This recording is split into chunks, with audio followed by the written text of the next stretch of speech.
अभी सत्ता और विपक्ष के साथियों द्वारा दिल्ली में नई आबकारी नीति पर चर्चा में काफ़ी कुछ कहा गया। किसी ने ईमानदारी की भी बात की, अजय महावर जी ने कुछ जिक्र किया, कोई शायरी पढ़ी। मैं यहीं से बात शुरू करना चाहता हूं कि ईमानदारी का दाम दिल्ली की जनता जानती है, जिनको एक ईमानदार मुख्यमंत्री मिल गया है, इसलिए ईमानदारी के दाम दिल्ली की जनता जानती है। अध्यक्ष महोदय, देश में लिकर पॉलिसी के दो मॉडल हैं। एक मॉडल है जहां शराब अलाउ की जा रही है बेचना, और एक जहां बैन की हुई है। बैन वाले में गुजरात है, कई और राज्यों के भी नाम लिए गए यहाँ पे। गुजरात में आप राजस्थान बॉर्डर पे चले जाओ, महाराष्ट्र बॉर्डर पे चले जाओ, मध्य प्रदेश बॉर्डर पे चले जाओ, मतलब वहां बच्चा बच्चा जानता है किस तरह से इलीगल शराब पूरे गुजरात में जा रही है। आप गुजरात में चले जाओ, इलीगल शराब मिल जाएगी आपको वहां पे। तो जो 10,000 करोड़, गुजरात के लोग बताते हैं, मैं तो गुजरात में भी गया पीछे, कि जी 10,000 करोड़ रुपए का जो रेवेन्यू गुजरात सरकार को मिलना चाहिए था, वो तथाकथित शराबबंदी के नाम पर भारतीय जनता पार्टी और उनके ठेकेदार कमा रहे हैं, सबके सिस्टम के साथ मिलकर। बिहार में भी बैन है, उसके बारे में सुप्रीम कोर्ट के माननीय चीफ जस्टिस साहब ने हाल में एक टिप्पणी की थी, मैं उस पर ज़्यादा कोई टिप्पणी करना नहीं चाहता। मैं दिल्ली की बात करूंगा। दिल्ली की पुरानी आबकारी नीति, जैसा सत्येंद्र जैन जी ने कहा, पिछले 6-7 साल से हमने काफ़ी रिफॉर्म किए उसमें, रेवेन्यू के पॉइंट ऑफ व्यू से भी, रिफॉर्म के पॉइंट ऑफ व्यू से भी, जनता के पॉइंट ऑफ व्यू से भी। खुलेआम जब 2015 में आए थे तो खुलेआम शराब पीने का बहुत प्रचलन था, कई ऐसे ठेके बंद कराए, और साथ साथ बड़े स्तर पर अभियान चलाया गया, पूरे के पूरे अपने एनफोर्समेंट डिपार्टमेंट को झोंक के कि कोई भी खड़ा हुआ शराब पीता हुआ मिले, पकड़ लो उसको, उठा लो उसको वहां से। कारों में, झुग्गियों में, पार्कों में, इधर उधर जहां जहां जो शराब पीते मिलता था, ओपन लिकर कंजम्पशन, खूब जबरदस्त तरीके से माहौल बना के चलाया गया। उसका एक छोटा सा एक उदाहरण एक बार मिला मुझे। कोई नोएडा से आए थे, तो बोले यार, जानकारी थे, मतलब किसी जानकार के जानकार थे, उसने मेरे जानकार से पूछा, यार ये दिल्ली में मनीष सिसोदिया जी ने, अरविंद केजरीवाल जी ने इतना मुश्किल कर दिया है शराब पीना, कार में बैठ के तो शराब पी नहीं सकते, उसके लिए नोएडा जाना पड़ता है। तो बहरहाल, लेकिन कुछ बुनियादी खामियां थी उस पॉलिसी में। कुछ चीजों को हमने शुरू में ईमानदार राजनीति की वजह से, और कुछ विजन की वजह से, कुछ रिफॉर्म की वजह से, कुछ अच्छे ऑफिसर्स को लगा के उस दौरान में ठीक किया। एक में इसलिए क्योंकि सदन के रिकॉर्ड में भी रहे, क्योंकि काफ़ी पॉलिसी पे चर्चा हुई है, अंदर भी और बाहर भी। 15 में हमने एक सिस्टम बनाया सर। ये जो एक्साइज इंस्पेक्टर्स होते हैं, उनको 15 से पहले ठेके मिले होते थे कि भाई ये वाला मार्केट तेरा, और इससे उगाही ऐसे आएगी, चेन बनी हुई थी, और सबकी अपनी सेटिंग थी, कोई किसी को गलत सलत को कोई पकड़ता नहीं था, थोड़ा बहुत रेवेन्यू आता रहता था। तो 15 में हमने कहा कि नहीं, इंस्पेक्टर्स जो है ना, ये इनके परमानेंट नहीं होने चाहिए, इनके जोन हमने रोटेट कर दिया कि भाई सुबह उठ के तुम्हें पता चलेगा कि आज तुम किस जोन में जाओगे चेकिंग करने, और कल सुबह उसमें नहीं जा रहे होगे, कहीं और जा रहे होगे, परसों कहीं और जा रहे होगे। जब तुम एक्साइज इंस्पेक्टर हो तो चारों तरफ चेकिंग करो ना, एक ही जगह का ठेका क्यों लेते हो? केवल उस छोटे से रिफॉर्म से, 2015 में हमने कोई बड़े रिफॉर्म नहीं किए थे, हम समझ रहे थे चीज़ों को कि एक्साइज का पूरा वो, लेकिन ये ईमानदारी का एक रिफॉर्म था कि भैया हमें नहीं चाहिए इंस्पेक्टर की पोस्टिंग का, हमें नहीं पैसा चाहिए था। मैं तुम्हारी पोस्टिंग कहाँ कैसे हुई? पहले पोस्टिंग जोन के हिसाब से होती थी, जिस इलाके में ज़्यादा पैसा उस इलाके का ज़्यादा इंस्पेक्टर खरीदता था लेके पोस्टिंग।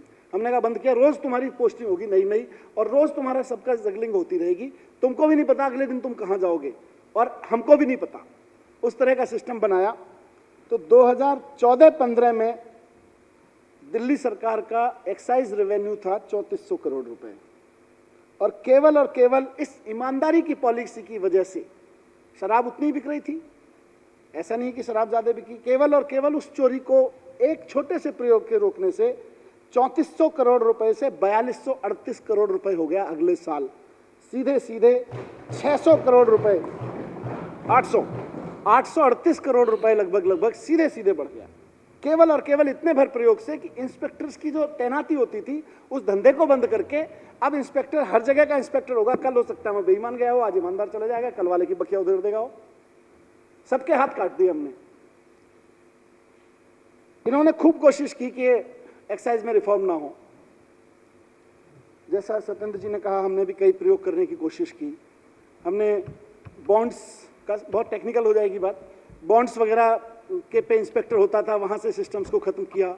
तो धीरे धीरे जो रिफॉर्म हुए, जितना पुरानी पॉलिसी के आधार पे उसको रिफॉर्म करके ठीक किया जा सकता था, उसमें हमने 3400 करोड़ रुपए से 5200 करोड़ रुपए रेवेन्यू पहुंचा दिया 4 साल में, 3 साल में। 2018 में हो गया था 5200 करोड़ रुपए। लेकिन अब एक्साइज पॉलिसी में उससे ज़्यादा वो नहीं था कि भाई अब तो कुछ लीकेज तो इसमें परमानेंट हैं, और बहुत कहीं कहीं से किसी सेगमेंट से मैं कहूँगा तो फिर वो हो जाएगा, नगर निगम और पुलिस जिसके कब्जे में है उस पॉलिटिकल सेगमेंट से सीधे सीधे संरक्षण में चल रहे हैं। उनको बंद करना है तो फिर पॉलिसी पूरी बदलनी पड़ेगी। तो ये करके हमने, जो सोमनाथ जी ने जिक्र किया काफ़ी लंबा, कैसे विस्तार से, कि कैसे कैसे पॉलिसी बनाई, मैं उस पर नहीं जाऊँगा। लेकिन इसका मकसद क्या था और हासिल क्या हो रहा है, और नई पॉलिसी से दिल्ली में बदला क्या है। अध्यक्ष महोदय, पुरानी पॉलिसी में दिल्ली में शराब की दुकान एक न्यूसेंस हुआ करती थी। आज वो जमाना चला गया। आज दिल्ली में शराब की दुकान न्यूसेंस नहीं है, माहौल बदल गया है। शराब की दुकान की खिड़की जो है वो सड़क पे खुलती थी और उस पे लोग लगे रहते थे, लदे पिदे रहते थे।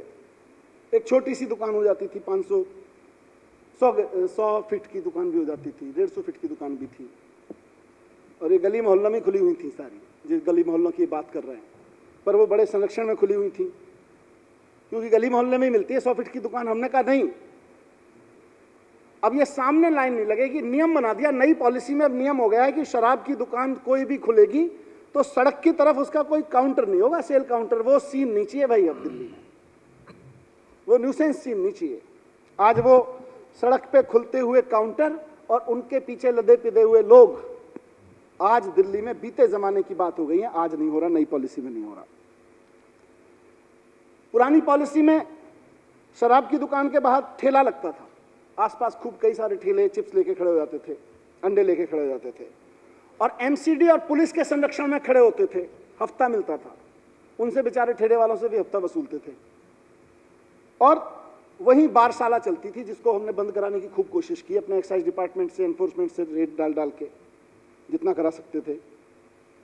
वो बारशाला अब अवैध हो गई है, अब वो बीते जमाने की बात हो गई है। शराब की दुकान के आसपास कोई ठेला अगर खड़ा हुआ तो ठेकेदार की गर्दन नाप दी जाएगी। अब ठेकेदार चाहे सिक्योरिटी ऑफिसर रखे, कैमरा लगाए, जो करे, लेकिन शराब की दुकान के आसपास अगर कोई न्यूसेंस वैल्यू होती है, अगर वहां कोई ठेला खड़ा होता है जिस पर शराब पी जाती है, कोई ऐसी चीज खुलती है, आज शराब की नई पॉलिसी में, तो नई आबकारी नीति में न्यूसेंस खत्म हो गई, नॉनसेंस जो वैल्यू थी उसकी वो खत्म हो गई। ये लोग उसका विरोध कर रहे हैं, होना चाहिए, नॉनसेंस वैल्यू तो होनी चाहिए थी। शराब पुरानी पॉलिसी के पक्षधर हैं ये लोग। शराब की दुकान की खिड़की के पक्षधर हैं, क्योंकि नई पॉलिसी में खिड़की बंद हो गई है। लदे पिदे लोग खड़े रहते थे काउंटर पे, इनको अच्छा लगता था, उसके पक्षधर हो रहे हैं। ठेले के पक्षधर हैं, क्योंकि बाहर एमसीडी और पुलिस को हफ्ता मिलता था, और ऑफकोर्स उनसे इनको कमीशन आता होगा। ये सब बीते जमाने की बात हो गई। इलीगल दुकानें खूब सारी थी, मैं आऊंगा डेटा पर। खूब सारी इलीगल दुकानें थी, किसी ने 2000 भी बोला, मैं भी डेटा दूंगा आगे आके। इतनी इलीगल दुकानें थी, ये तो 2000 कह रहे हैं, कहीं मेरे साथियों ने कहीं ने कहा, इन्होंने भी कुछ कहा। मेरे पास रिकॉर्ड है अध्यक्ष महोदय, 3977 दुकानें तो हमने बंद कराई हैं, पकड़ पकड़ के, धर पकड़ के, और इन लोगों के साथ। भगवान का शुक्र है कि ये इलीगल दुकानों की वजह से हुज ट्रेजेडी नहीं हुई, नहीं तो इनके मास्टर प्लान और इनकी प्रिय पुरानी आबकारी पॉलिसी, उसकी वजह से दिल्ली में हुज ट्रेजेडी भी हो सकती थी। रेवेन्यू का लॉस तो काफी लोगों ने जिक्र किया, मैंने भी थोड़ा सा बताया। रेवेन्यू का लॉस तो हो ही रहा था। सरकार को अब पुरानी पॉलिसी में लेटेस्ट ईयर में, बेस ईयर जिसको हम कहते हैं, 6000 करोड़ रुपए मिल रहा था। अब 9,500 करोड़ से ज्यादा सरकार को रेवेन्यू मिलेगा। ये लोग इसका विरोध कर रहे हैं कि सरकार को क्यों मिल रहा है, ये तो कहीं और मिलना चाहिए था, पहले कहीं और जाता था। दुकानों की संख्या 850 थी, 849, उसको बढ़ाया नहीं, पुरानी पॉलिसी कहती थी कोई भी अप्लाई कर दो, उसको दुकान मिल जाएगी। अब ये विरोध कर रहे हैं। एक ही मॉल में, ओम प्रकाश जी की और आपके भी विधानसभा के बाजू में ओम प्रकाश जी की विधानसभा, मेरी विधानसभा भी उसकी भुक्तभोगी थी। मॉल से जहां 15-15, 20-20, एक ही वार्ड में 27 दुकानें खुलवा रखी थी नई पुरानी पॉलिसी में। एक ही वार्ड में 27 दुकानों के पक्षधर हैं। ये कह रहे हैं नहीं नहीं वो चलने दो, अच्छी पॉलिसी थी, एक ही वार्ड में 27 दुकानें अच्छी थी, उनको चेंज करना ठीक नहीं है। ये मास्टर प्लान की बात कर रहे हैं। 80 वार्ड में से, अध्यक्ष महोदय, पुरानी पॉलिसी में दिल्ली में 80 नगर निगम वार्ड्स में से एक में भी 80 वार्ड ऐसे थे जहां एक भी दुकान नहीं थी और 45 ऐसे थे जहां केवल एक एक दुकान थी। 2016 से अरविंद केजरीवाल जी ने नई दुकानें नहीं खुलने दी दिल्ली में। आज उनको सबको बंद करा के नियम बना दिया गया कि ये 50 फीट 100 फीट की दुकान नहीं चलेंगी, कम से कम 500 फीट की दुकान होना लाजमी है। और ये इसका विरोध कर रहे हैं। बोले वही गली मोहल्लों की छुटकी छुटकी छुटकी 50-50 फीट वाली दुकान अच्छी लगती थी हमको, तो ये नई पॉलिसी की दुकान तो खराब है जी। 127 दुकानें जब नया मास्टर प्लान लागू किया गया उसके बाद से माननीय एलजी साहब से परमिशन ले लेके पुरानी पॉलिसी में लगातार चलती रही और उनमें से 51 तो अभी 15 नवंबर तक चली है। अब ये विरोध कर रहे हैं। सीसीटीवी लगाएगा दुकान वाला नई पॉलिसी में, सिक्योरिटी रखेगा, आसपास ओपन लिकर नहीं होने देगा, ये उसका विरोध कर रहे हैं। 58% दिल्ली में, रिकॉर्ड पे कह रहा हूं, 58% दिल्ली में कोई दुकान नहीं थी या अनसर्व्ड था, अंडर सर्व्ड था, एक दुकान पूरे वार्ड में। 45 वार्ड में, 45 वार्ड, उसके कंट्राडिक्शन में 45 वार्ड ऐसे थे दिल्ली में पुरानी पॉलिसी में जिसके मोहब्बत में ये मरे जा रहे हैं। 45 वार्ड में 850 में से आधी दुकानें केवल 45 वार्ड में होती थी। ये थी पुरानी पॉलिसी, इसको बदला है हमने जिसकी मोहब्बत में ये मरे जा रहे हैं। अध्यक्ष महोदय,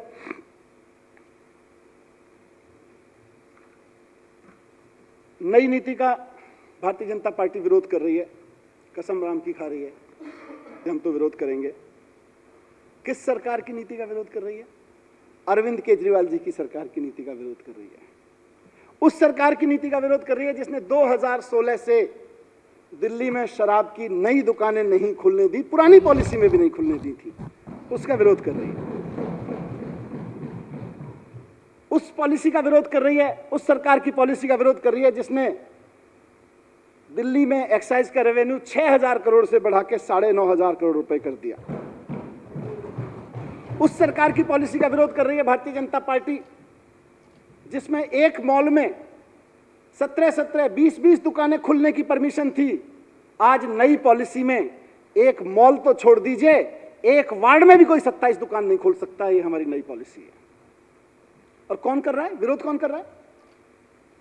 भारतीय जनता पार्टी विरोध कर रही है। इनका रिकॉर्ड क्या है? इनका शराब के मामलों में, शराब के बेचने के मामलों में जहां जहां इनकी सरकारें रही हैं और कितना ये दुकानें खोलते हैं। भारतीय जनता पार्टी की जरा लिकर पॉलिसी, ये मैंने अरविंद केजरीवाल जी की लिकर पॉलिसी की बात की है, आम आदमी पार्टी की। अब मैं जरा भारतीय जनता पार्टी की लिकर पॉलिसी की भी एक बानगी सदन में रख देता हूं। बेंगलोर, भारतीय जनता पार्टी की सरकार है वहां पे। बेंगलोर शहर में वहां की पॉपुलेशन है 1,93,00,000, 1.93 करोड़ पॉपुलेशन है। 1,93,00,000 लोगों पर भारतीय जनता पार्टी ने बेंगलोर में 1800 शराब की दुकानें खोल रखी हैं। यानी कि 10,750 लोगों पर, हर 10,750, लगभग 11,000 बोल दीजिए, हर 11,000 लोगों पर बेंगलोर में भारतीय जनता पार्टी ने एक शराब की दुकान खुलवा रखी है। बेंगलोर में इन्होंने, मुंबई में, नगर निगम में भी दे रहे हैं, सत्ता में भी रहे हैं। 1.23 करोड़ पॉपुलेशन पे 1200 दुकानें हैं, वहां भी 10,200 लोगों पर एक शराब की दुकान है। गुड़गांव, इनका रेवेन्यू काफी इफेक्ट हुआ है उससे। असली चोट तो वहीं से लगी है कि माफिया के लिंक तो वहीं से थे। आ रहा हूं। गुड़गांव भारतीय जनता पार्टी द्वारा शासित शहर, 8.86 लाख पॉपुलेशन और शराब की दुकानें 480, यानी कि हर 1845, लगभग 2000 लगा लो, 1845 या 2000 लोगों पर एक शराब की दुकान चलाती है भारतीय जनता पार्टी, गुड़गांव में चलाती है।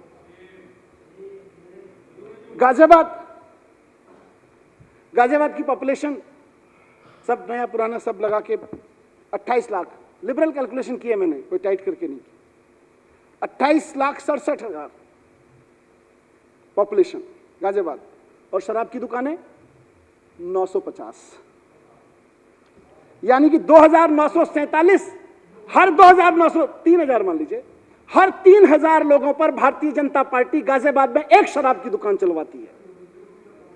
नोएडा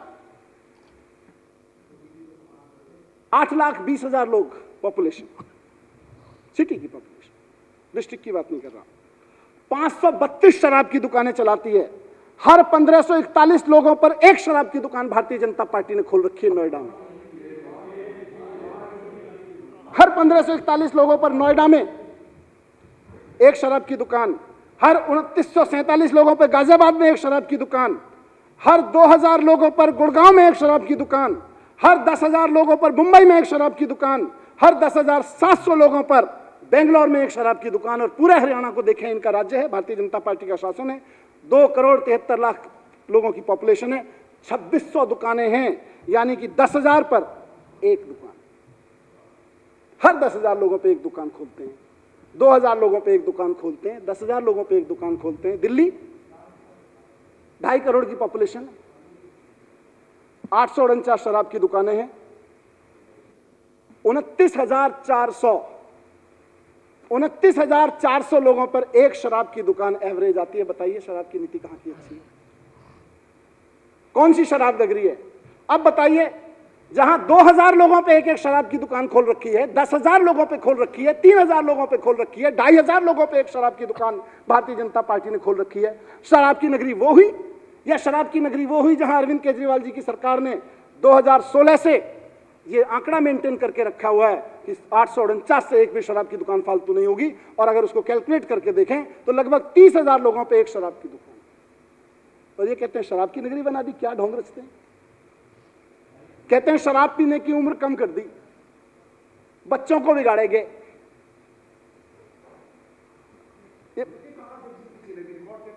आपकी तरफ से खूब विरोध हुआ है, आपके नेताओं की तरफ से खूब विरोध हुआ है। मैं सड़क पर, संसद पे सबके जवाब दे रहा हूं। आपके साथी लगातार बोलते रहे, मैं दे दूंगा आपको।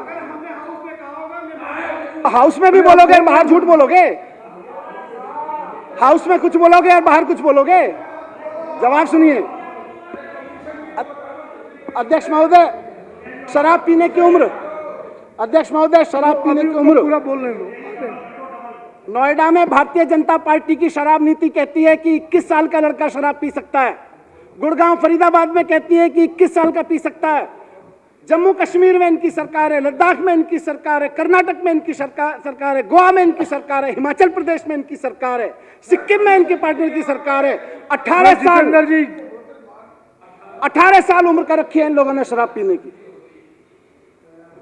त्रिपुरा, झारखंड, महाराष्ट्र, उड़ीसा, राजस्थान, यूपी में, तेलंगाना, वेस्ट बंगाल, मध्य प्रदेश और हरियाणा की मैंने बात की जहां इनकी भी है और कई लोगों की भी है, 21 साल कर रखी है। अध्यक्ष महोदय, क्यों इसका विरोध हुआ? खूब किया, बाहर किया खड़े होकर। क्यों किया? क्योंकि 21 साल, वहां जब यंग लड़का लड़की कोई शराब पीने जाता है, वहां कोई रेस्टोरेंट में जाता है, अगर उसके सामने शराब का गिलास रखा हुआ है, बियर रखी हुई है, वाइन रखी हुई है, तो सबसे पहले इनकी पुलिस पहुंचती है, आई कार्ड दिखाओ। फिर उस रेस्टोरेंट वाले से पैसा मांगते, तुम्हारे यहाँ ये चल रहा है। उन सब के हिसाब से हफ्ता बांध रखा है। नोएडा में 21 साल का पी सकता है, यहां पिएगा तो पुलिस पकड़ के ले जाएगी। नोएडा का रेस्टोरेंट 21 साल को सर्व कर सकता है, यहां सर्व करेगा तो रेस्टोरेंट को पुलिस सील करवा देगी। ये दो मुहापन इन लोगों ने अध्यक्ष महोदय रखा। क्यों विरोध कर रहे हैं? मैं बता रहा हूं क्यों विरोध कर रहे हैं। क्योंकि दिल्ली में, आप सुन तो लो जवाब।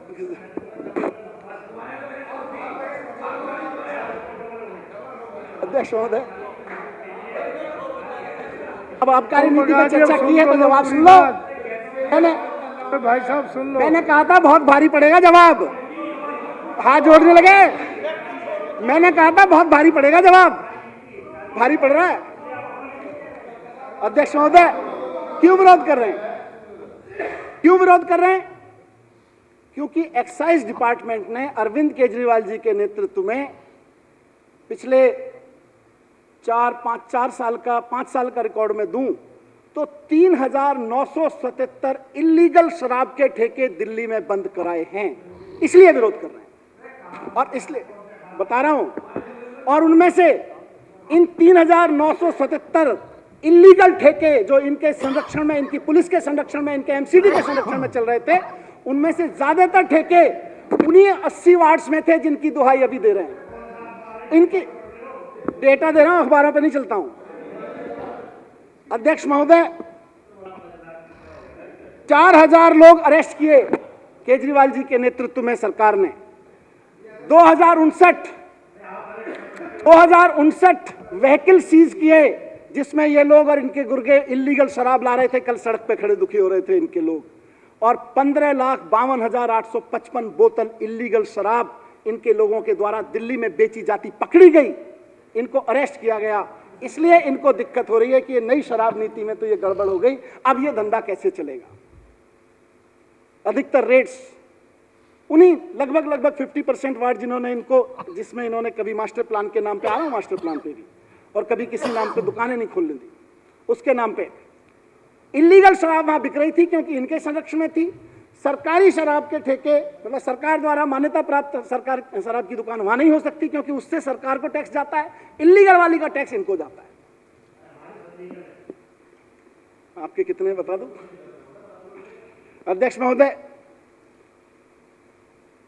मैं एक छोटा सा और उदाहरण दे देता हूं क्योंकि कई बार समझ में नहीं। मैं दिल्ली के लिए बदला क्या नई पॉलिसी में?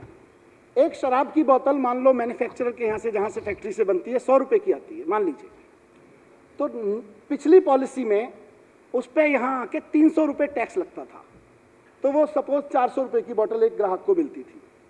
तो ये जो 300 रुपए सरकार का टैक्स था, सारी लड़ाई लीगल और इलीगल में इसमें है कि अगर वो इनके द्वारा संरक्षित ठेकों से बिकती है तो 300 रुपए जाता है इनको, और सरकार के द्वारा चलाए जा रहे ठेकों से, सरकार के द्वारा मान्यता प्राप्त ठेकों से बिकती है तो सरकार को रेवेन्यू आता है वो 300 रुपए। सारी लड़ाई 300 रुपए पर बॉटल एवरेज, जो मैं आपको एक रफ फिगर दी, उसकी चोरी की थी।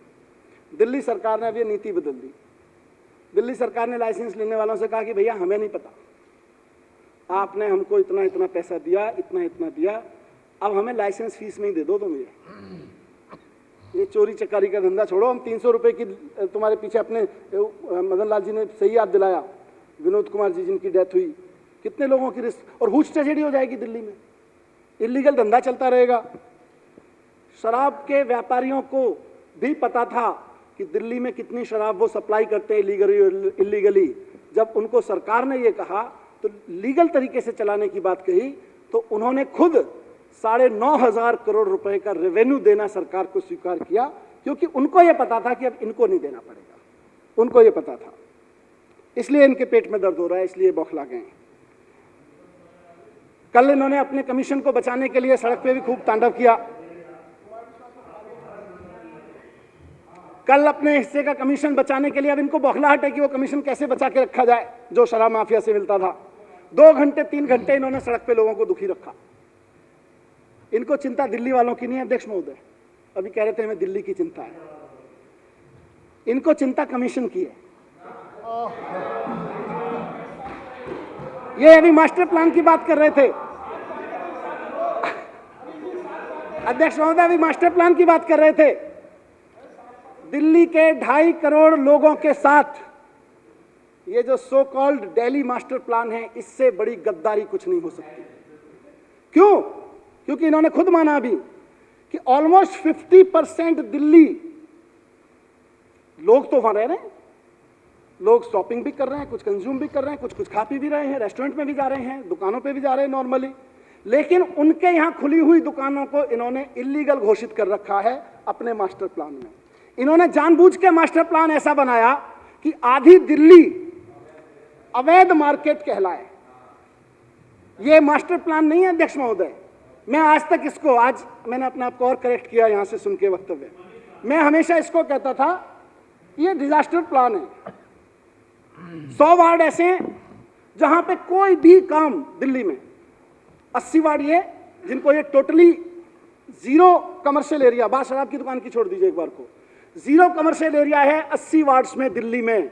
शर्म आनी चाहिए उन लोगों को जिनको दिल्ली का मास्टर प्लान बनाने की जिम्मेदारी दी गई थी। उन्होंने 80 वार्ड्स ऐसे छोड़ रखे हैं जहां जीरो कमर्शियल एरिया है। 100 वार्ड्स 80 के साथ साथ 100 वार्ड्स करीब ऐसे छोड़ रखे हैं जहां पे बामुश्किल कोई कोना इन्होंने, कोई छोटा सा डीडीए मार्केट, कोई छोटी सी सड़क इन्होंने लीगल घोषित कर रखी है, लीगल घोषित की है, बाकी सारा का सारा इलीगल है। तो 180 वार्ड्स में अगर किसी को रेस्टोरेंट खोलना हो, किसी को कोई मोटरसाइकिल की रिपेयर की दुकान, कोई कार की रिपेयर की दुकान खोलनी हो, किसी तरह का कोई और कंसल्टेंसी का बिजनेस खोलना हो, कोई स्टार्टअप खोलना हो, स्टार्टअप चिल्लाते हैं बहुत, लेकिन आधी दिल्ली में इन्होंने स्टार्टअप खोलने को, किसी का बिजनेस खोलने को इलीगल घोषित कर रखा है। इसको ये मास्टर प्लान कहते हैं। आज मेरे को समझ में आया ये दिल्ली मास्टर प्लान नहीं है, एक्चुअली ये कमीशन मास्टर प्लान था इनका, क्योंकि कमीशन मिलता है। ये दिल्ली डीडीए का सबसे बड़ा फेलियर है कि 21वीं सदी में भारत की राजधानी को एक ठीक से मार्केट नहीं दे पाए, वहां मार्केट डेवलप नहीं कर पाए, तो दिल्ली डेवलपमेंट अथॉरिटी क्यों कहते हैं उसको? दिल्ली को बर्बाद करने वाली अथॉरिटी बोलने शुरू कर दो। अगर आधी दिल्ली के लोगों को अपनी शॉपिंग, चाहे वो ग्रोसरी मार्केट हो, चाहे परिवार की और शॉपिंग हो, चाहे छोटा मोटा मैकेनिक की कोई स्टार्टअप लगाना हो, इलीगल मार्केट पे इनके द्वारा डिक्लेयर इलीगल मार्केट में चलानी पड़ती है, तो ये फेलियर आपका है।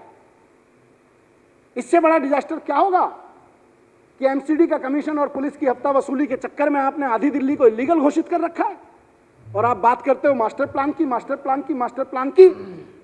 मैं नेता प्रतिपक्ष से कहता हूं अध्यक्ष महोदय कि एक तो दिल्ली के बच्चों को, झुग्गी में रहने वाले बच्चों को, अनऑथराइज कॉलोनी में रहने वाले बच्चों को, ऐसी कॉलोनी में रहने वाले बच्चों को जो सो कॉल्ड आपके मास्टर प्लान में डिजास्टर का हिस्सा बन चुके हैं, वहां उनको इलीगल शराब माफिया से बचा लीजिए। बहुत अपराध करा लिया आप लोगों ने उनसे, अब सरकार वहां लीगल दुकान खोलेगी, आप वहां पे इलीगल धंधा बंद करवाइए अपना। ये मैं इनसे कहना चाहता हूं। और दूसरा, बड़े भावुक होकर शपथ खाई इन्होंने राम जी की। मैं कहता हूं विपक्ष में, या दिल्ली वाला होने के नाते, या भारतीय जनता पार्टी का नेता होने के नाते, एक कद्दावर नेता होने के नाते, अगर शपथ ही खानी है तो इस बात की खाइए ना कि मैं शपथ लेता हूं कि दिल्ली की एक एक कॉलोनी को, दिल्ली के एक एक वार्ड को लीगल मार्केट दिलवाऊंगा। वहां के लड़के लड़कियां कुछ बिजनेस करना चाहें, कोई दुकान खोलना चाहें, तो उनको मैं लीगल दुकानें दिलवाऊंगा।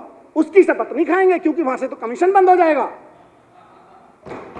शपथ खाएंगे उस चीज की जिससे कमीशन बचा रहे। भगवान राम के नाम पे भी कमीशन खाने की शपथ खाते हो, शर्म आनी चाहिए। अध्यक्ष महोदय, मैं समझता हूं कि इनका भांडाफोड़ हो चुका है। दिल्ली की जनता में कहीं कोई प्रॉब्लम है, दिल्ली सरकार बहुत कंसर्न है, लेकिन जब तक अरविंद केजरीवाल जी की भारतीय जनता पार्टी के सामने सरकार है, ये अरविंद केजरीवाल जी की सरकार दिल्ली में किसी को भी, ये भारतीय जनता पार्टी के लोग हों या कांग्रेस के लोग हों, इनको नंबर 2 का शराब का धंधा नहीं चलाने देगी, उससे कमीशन नहीं खाने देगी।